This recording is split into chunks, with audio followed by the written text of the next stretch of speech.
Good morning everyone, this is Amit Singh और आज हम इस वीडियो में बात करेंगे कि कौन कौन लोग एलिजिबल हैं ACF FRO और जो लॉगिंग ऑफिसर का कंबाइंड एग्ज़ाम है उसके लिए। अब देखो, कुछ चीज़ें तो नोटिफिकेशन और जो ये एडवर्टाइजमेंट आया है इसमें क्लियरली मेंशन्ड है कि कौन कौन एलिजिबल हैं, बट कुछ ग्रे एरिया टाइप का भी है। ग्रे एरिया मीन्स जहाँ पे क्लैरिटी थोड़ी है नहीं स्टूडेंट को। अ, उससे रिलेटेड मैं आज बात करने वाला हूँ। तो वो लोग क्या करें अपनी एलिजिबिलिटी को लेके, या वो फॉर्म फिल करें नहीं करें क्या करें, मैं सब कुछ आपको एविडेंस और डॉक्यूमेंट के बेसिस पे बताऊंगा मेरी तरफ से। मतलब ऐसे मैं नहीं कहूँगा आप फॉर्म भर लो नहीं भरो, ऐसा कुछ नहीं है। मैं सिर्फ आपको ये बताऊंगा कि पास्ट में क्या हुआ है और आप क्या कर सकते हो, और आप आपको फॉर्म भरना है कि नहीं भरना है। ठीक है। तो सबसे पहले हम आते हैं कि UKPSC जो है वो इस एग्ज़ाम में प्रोसेस क्या फॉलो करता है। प्री मेंस ये सब तो वहाँ पे लिखा हुआ ही है, मैं आपको डिटेल में थोड़ा सा बता देता हूँ प्रोसेस क्या फॉलो होता है इस एग्ज़ाम के लिए। तो सबसे पहले, जैसे कि आप यहाँ पे स्क्रीन पे देख रहे हो, सबसे पहले आपका प्रीलिम्स होता है।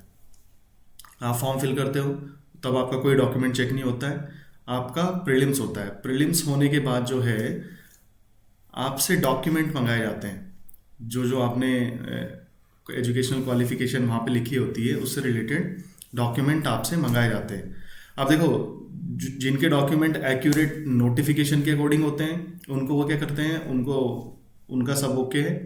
पर जिनका डिग्री जैसे कि एग्जैक्टली मैच नहीं कर रही होती, जैसे प्रोडक्शन इंजीनियरिंग कह लो या बीटेक इन IT लिखा है, IT लिखा ही नहीं है नोटिफिकेशन में, तो ऐसे लोगों को वो क्या करते हैं, प्रोविजनली इनएलिजिबल कर देते हैं। Ineligible, provisionally ineligible.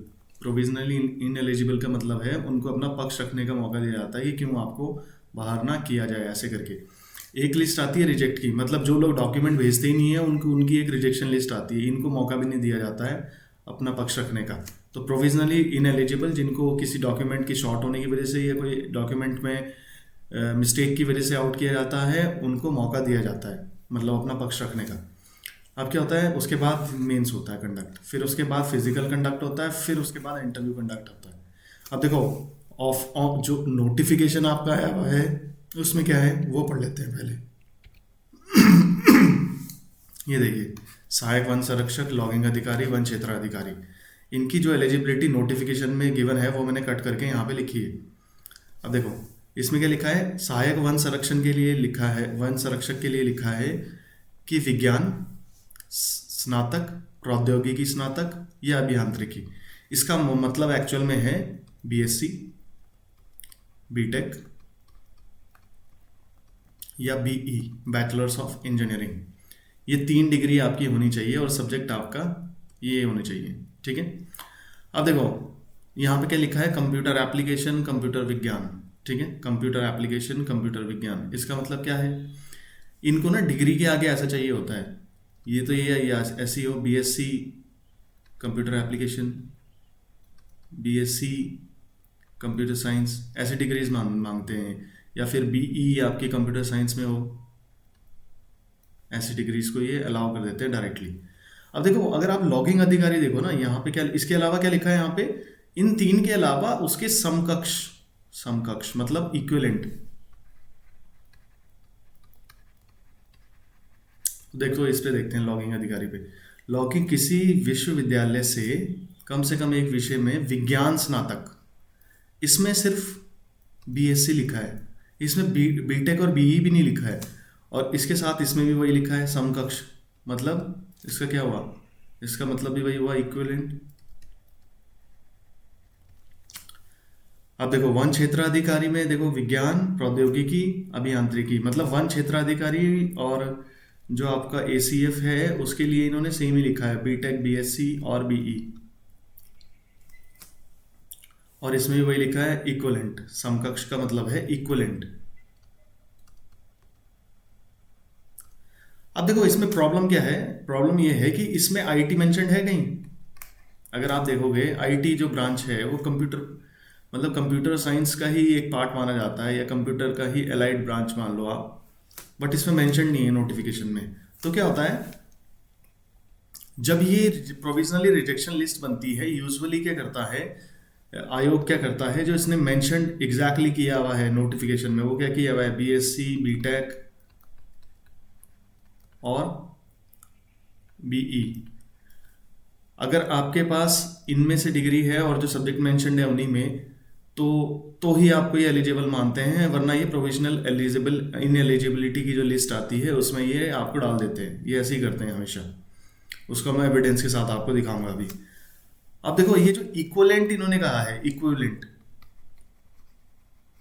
इसमें क्या इशू है कि ये क्लैरिफाई नहीं है चीजें, इसमें क्लैरिफिकेशन की कमी है इसमें। मतलब जो इक्विवेलेंट है, क्या इक्विवेलेंट होगा, मतलब इसके रिगार्डिंग कोई क्लैरिटी है ही नहीं। तो ये ग्रे एरिया है। ग्रे एरिया ऐसा एरिया होता है जिसमें आप बिल्कुल एग्जैक्टली नहीं बता सकते ये होगा एलिजिबल या नहीं होगा। जैसे कि मैं कहूँ बीटेक इन आईटी, आईटी इसमें मेंशन्ड ही नहीं है, इजंट इट? तो वो एलिजिबल होगा नहीं होगा, इसके लिए मेरे को भी डाउट है। तो वो इक्विवेलेंट होगी नहीं होगी वो भी डाउट में जाती है, क्योंकि वो आयोग पे डिपेंड करता है वो इक्विवेलेंट मानता है नहीं मानता है। इसके अलावा बीसी है। अब देखो इन्होंने बीटेक बीएससी और बीई लिखा है अपने नोटिफिकेशन में, इजंट इट? अब बीसीए ना तो बीटेक वाली कैटेगरी में आता है, ना बीएससी की कैटेगरी में आता है, ना इंजीनियरिंग की कैटेगरी में आता है, पर है तो ये कंप्यूटर एप्लीकेशन का कोर्स, और कंप्यूटर एप्लीकेशन तो एज अ सब्जेक्ट इसमें मेंशन्ड है। तो ये भी एक ग्रे एरिया वाला पार्ट हो गया, इजंट इट? मतलब ऐसी क्वालिफिकेशंस जो एग्जैक्टली इसकी तरह नहीं है, जो एग्जैक्टली ऐसी वर्डिंग में नहीं है जो इसमें एडवर्टीजमेंट में मेंशन्ड है, बट वो उन्हीं सब्जेक्ट से अलाइड हैं जो इसमें मेंशन्ड हैं। मतलब मैं ऐसे एरिया को ग्रे एरिया कह रहा हूं। तो ये जो क्वालिफिकेशन है ये इक्विवेलेंट मानी जाएगी कि नहीं मानी जाएगी, इस पे डाउट रहता है हमेशा। तो इसके लिए आयोग क्या करता है, यूजुअली क्या करता है, मैं आपको प्रूफ के साथ दिखाता हूं अभी।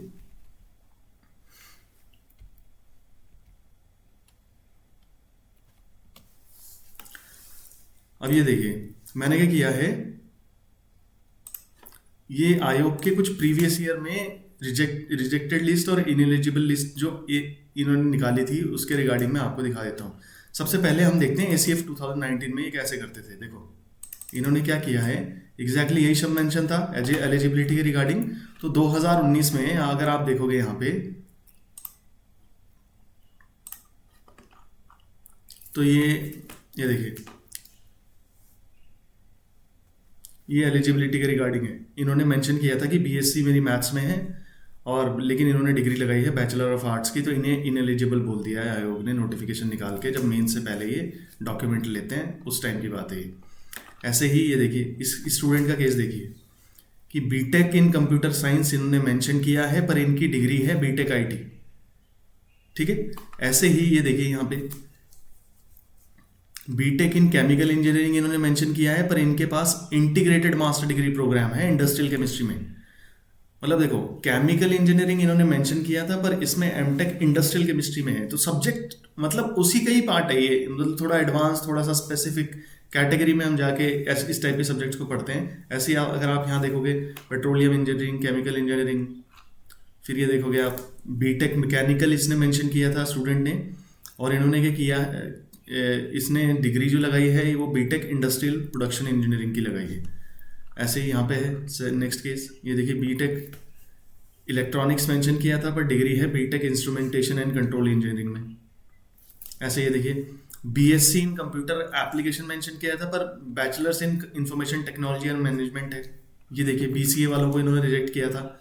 बीएससी इन कंप्यूटर एप्लीकेशन उसने स्टूडेंट ने मेंशन किया था, लेकिन जो डिग्री लगाई कंप्यूटर एप्लीकेशन की लगाई, तो इसकी वजह से इन्होंने क्या कर दिया, अनहर घोषित कर दिया, मतलब इनएलिजिबल घोषित कर दिया। तो ऐसे ही ना इन्होंने पिछली बार जो अभी रिसेंटली जो 2021 में एग्जाम हुआ था एफआरओ का, उसमें भी इन्होंने ऐसे ही किया, पर जो वर्डिंग इन्होंने इनएलिजिबल के लिए यहाँ पे यूज की है वो वहां पे यूज नहीं की है। वो दिखा देता हूं मैं आपको। जैसे ये है, ये केस देखिए आप, इन केसेस में क्या है, ये देखिए इनका केस देखिए, दीपक सिंह का, विज्ञापन के अनुसार निर्धारित अनिवार्य शैक्षिक अर्हता धारित ना करने के कारण अनर्ह। अब ये देखिए आगे, ये सारे केसेस ऐसे ही हैं। अब पिछली बार तक ये क्या करते थे, एसीएफ तक पूरा एग्जैक्टली मेंशन करते थे कि इन्होंने क्या अप्लाई किया था डिग्री, मतलब फॉर्म फिल करते टाइम, मतलब क्या एजुकेशन क्वालिफिकेशन में फिल किया था, और क्या इनके पास एक्चुअल में डिग्री है। पर इन्होंने इसको भी छिपा दिया है इस वाले नोटिफिकेशन में, ये जो पिछली बार से इन्होंने करना शुरू किया। अब ऐसा क्यों किया इन्होंने, आई डोंट नो, बट अब देखो इनमें,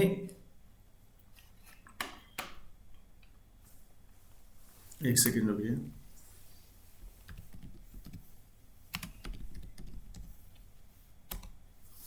ये देखिए, इनको आप देख सकते हो, एक केस ये बड़ा स्पेशल केस है, इससे आपको बहुत कुछ जानने को मिलेगा।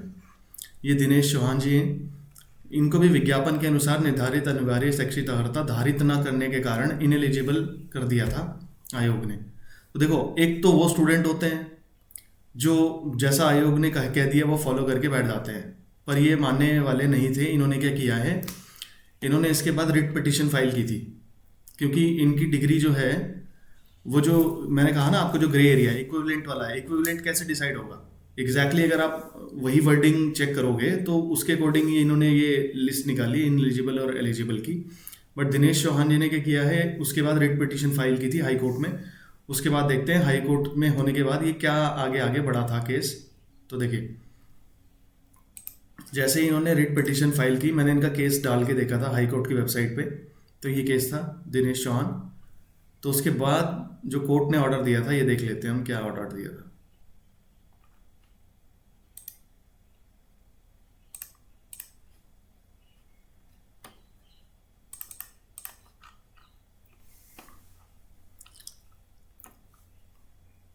ये देखिए, petitioner is grievance of the petitioner is that petitioner has held to be disqualified for the post of FRO.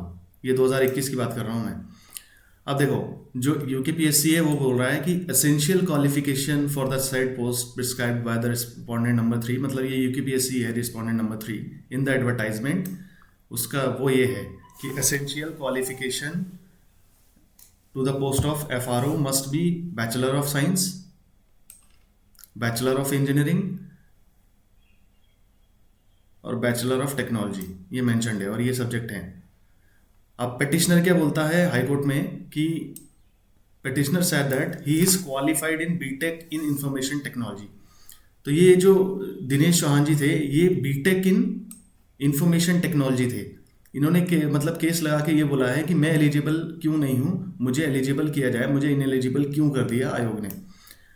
अब पिटिशनर बोलता है साथ में कि petitioner claims that the said qualification is an equivalent degree to the bachelor of science and bachelor of degree in engineering in the field of computer application and computer science. मतलब petitioner का कहना है कि BTech IT जो है वो computer application और computer science की इक्विवेलेंट की ही डिग्री है, पर आयोग ने इसे इक्विवेलेंट ना मान के उसको डिस्क्वालीफाई कर दिया। तो देखो, फिर इसके बाद आयोग ने लास्ट में क्या कहा है,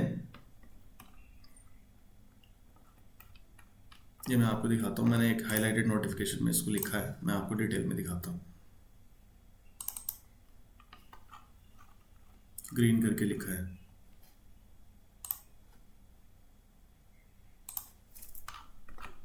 देखो, बीटेक आईटी वहाँ पे मेंशन नहीं था, तो इन्होंने क्या किया, केस लगाया है। केस लगाने के बाद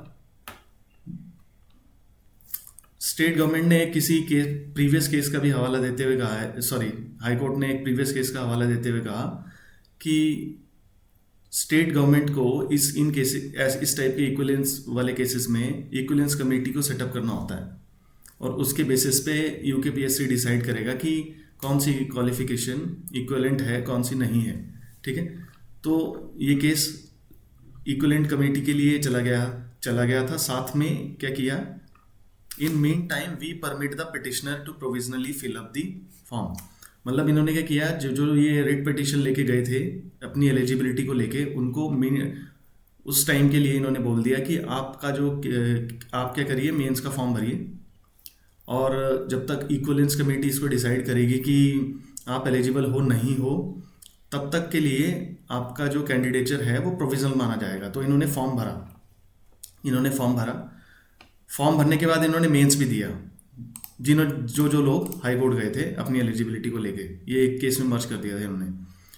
तो इन्होंने फॉर्म भरा और इनको एलिजिबल भी कर दिया। उसके बाद देखिए क्या होता है, अगर आप रिजल्ट देखोगे जो एफआरओ का आया था, वो पूरी, जब भी फर्स्ट रिजल्ट देखोगे 2 बार रिजल्ट आया, तो सेकंड वाले रिजल्ट में जब फाइनल वो आया है वर्डिक्ट, उसमें देखते हैं हम क्या हुआ था। ये देखिए,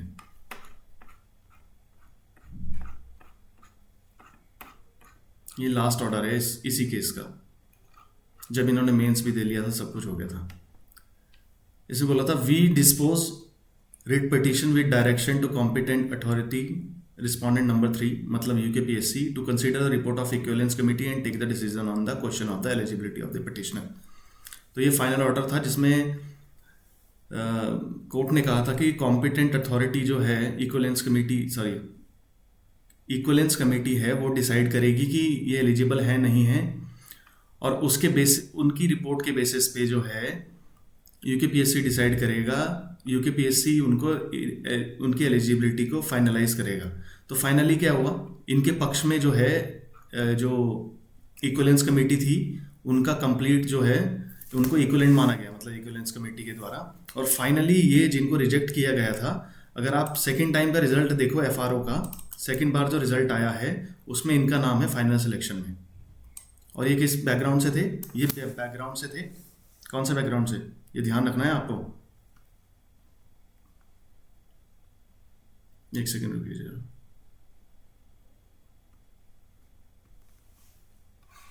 ये आप देख सकते हो इनका नाम यहाँ पे, बीटेक आईटी थे, बीटेक आईटी थे। और फाइनली इन्होंने सिलेक्शन भी लिया, बट कोर्ट के थ्रू इनको एलिजिबिलिटी के लिए ओके किया गया। ऐसे निधि नेगी भी थी उसी इनएलिजिबिलिटी वाली लिस्ट में।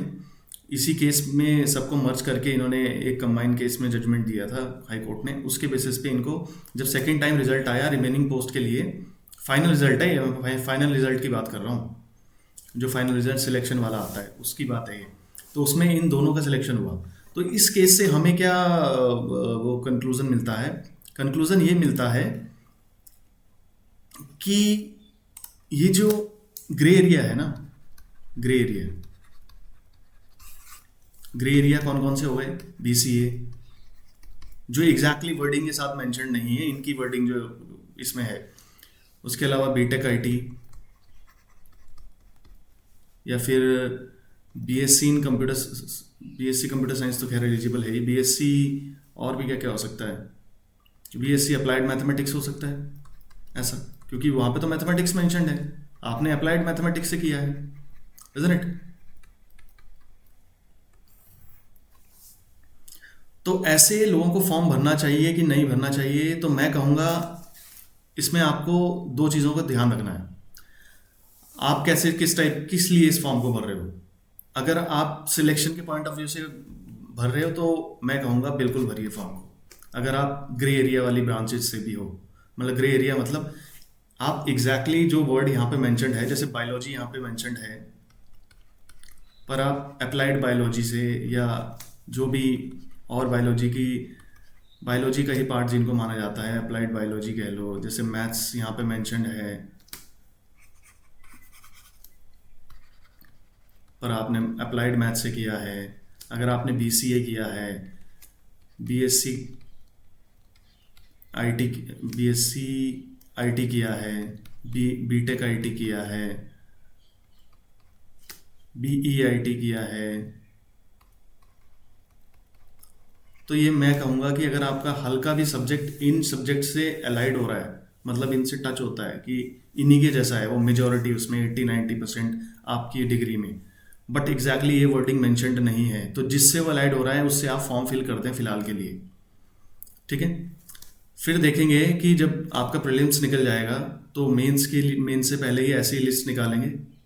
अगर आप अपने राइट्स के लिए मतलब कोर्ट केस तक जा सकते हो तो वो तभी पॉसिबल है जब वो कोर्ट केस करने कोई क्यों जाएगा, जब उसे पता है कि मेरा सिलेक्शन होना है, इज़न्ट इट। वो सीरियस है पढ़ने में, मुझे मतलब ज़बरदस्ती से एग्ज़ाम से बाहर किया जा रहा है, ज़बरदस्ती इनएलिजिबल बताया जा रहा है, तो उन स्टूडेंट्स को मैं कहूँगा कि आप बिल्कुल इस फॉर्म को फिल करें बिना टेंशन लिए। जब ये इनएलिजिबिलिटी की लिस्ट आती है इन केस प्रीलिम्स के बाद, तो आप ऐसे ही जिस तरीके से दिनेश चौहान ने खाली मतलब अगर वो भी बैठे रहते इनएलिजिबल तो उन्हें भी कर दिया गया था, वो भी खाली बैठ के अपना घर निकल जाते, अपना दूसरे एग्ज़ाम की तैयारी करते हैं, छोड़ कौन करेगा इसको। और उन्होंने ये किया, कोर्ट केस किया अपना, और उनको एलिजिबल भी उन्होंने डिक्लेयर कर दिया और फाइनली उनका सिलेक्शन भी हो गया, इज़न्ट इट। ये केस है पूरा, मतलब मुझे कहाँ से मिला केस, जब आप देखो कभी भी रिजल्ट आता है तो आप उसको ध्यान से पढ़ा करो, उसमें रिजल्ट किस बेसिस पे आया, तो उसमें मेंशन होता है कि रिट इसके सापेक्ष ये रिजल्ट आ रहा है, मतलब इसको ध्यान में रखते हुए। तो आप हाई कोर्ट की वेबसाइट पे जाओगे, वो केस पढ़िए कि केस में था क्या। वो केस आपको इनपुट देता है कि कौन, मतलब एक नई चीज़ देता है जो कई बार इन नोटिफिकेशंस में मेंशन नहीं है। तो ऐसे ही मैंने किया, जो सेकंड रिजल्ट आया था वो क्यों आया था, मैंने रिट रिट नंबर जो है उसका पढ़ा, उसको हाई कोर्ट वाली वेबसाइट पे डाला, और उसके बाद ये केस को मैंने पढ़ा है। तो उस यहाँ से मुझे कंक्लूजन मिला कि एक बीटेक आईटी वाले बंदे का भी इसमें फाइनल सिलेक्शन हुआ है।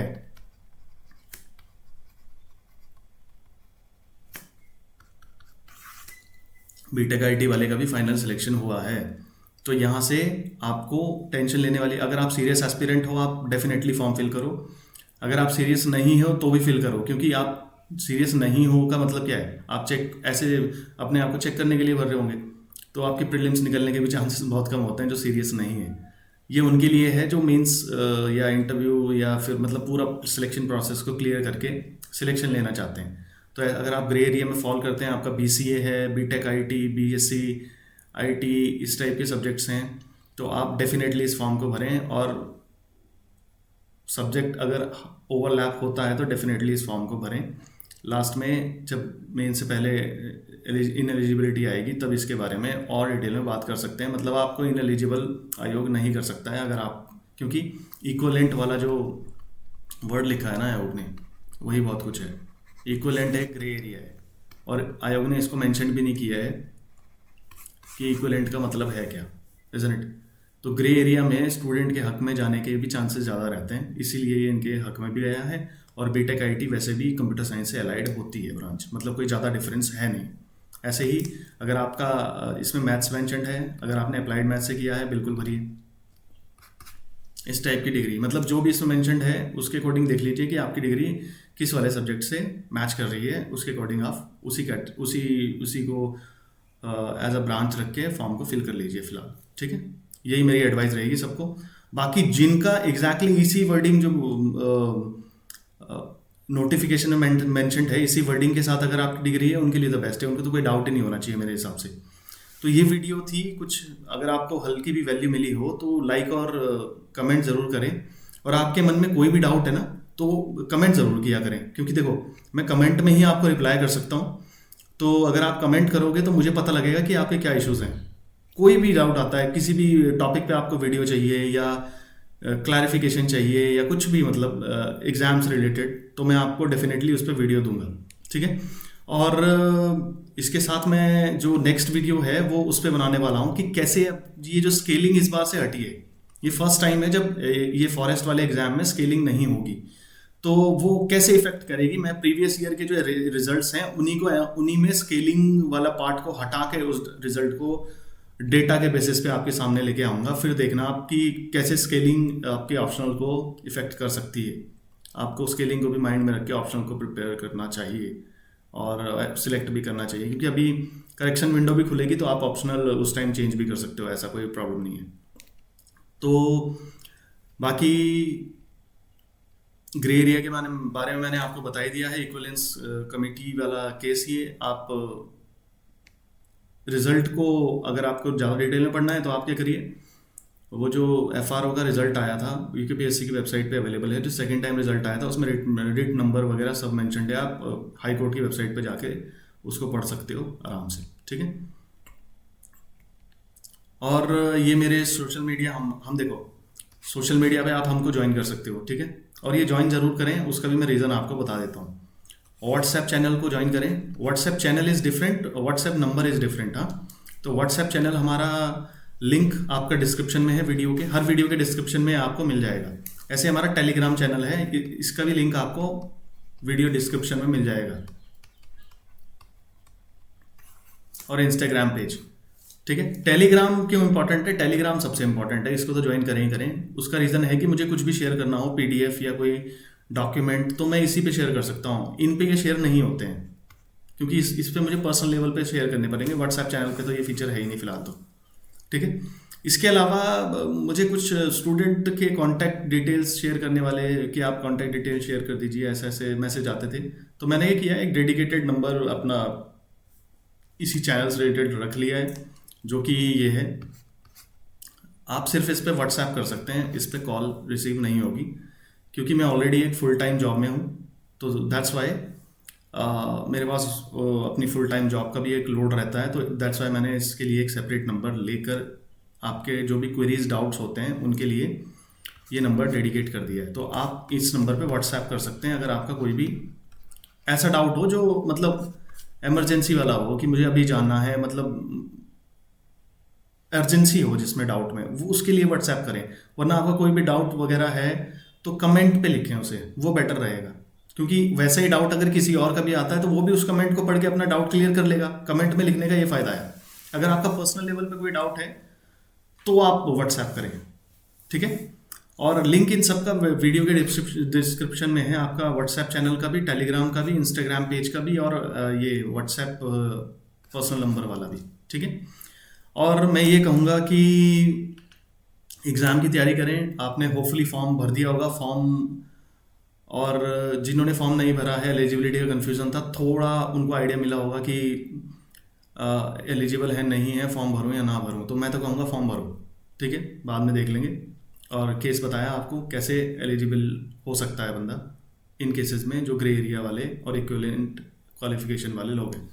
और इसके साथ ही मैं थोड़ा सा अपने बारे में आपको बता दूं। My name is Amit Singh.